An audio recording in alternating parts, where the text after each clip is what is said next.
नवी दिल्लीमध्ये नवं सरकार अस्तित्वात आल्यावर राज्यांना विकास निधीचं वाटप करण्यात आलं। त्यामध्ये उत्तर प्रदेशला 25,000 कोटी तर महाराष्ट्राला अवघे 8,828 कोटी देण्यात आले।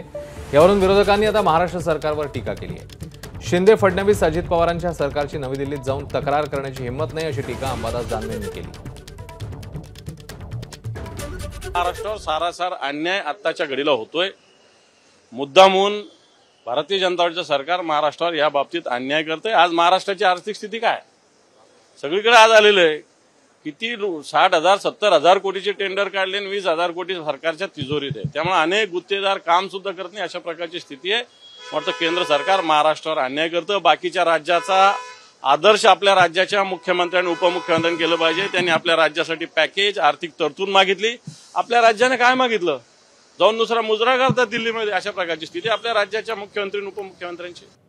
तर राज्यांना निधी देताना कोणते निकष पाळले जातात ते पाहूया। राज्यघटनेत राज्यांना निधी वाटपाची तरतूद आहे। सर्व राज्यांना सर्वसमावेशक पारदर्शक वाटप करण्याच्या सूचना आहेत। वित्त आयोगाच्या शिफारशीने राज्यांना निधीचं वाटप करण्यात येतं। गरीब राज्यांच्या लाभासाठी उत्पन्नाच्या फरकाचा निकष आहे। तर निधी वाटपात राज्याचं क्षेत्रफळ, लोकसंख्या विचारात घेतली जाते।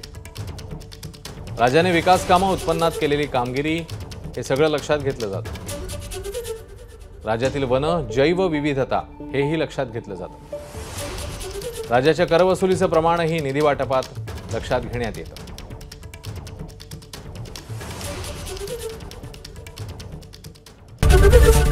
एबीपी माझा, उघडा डोळे बघा नीट।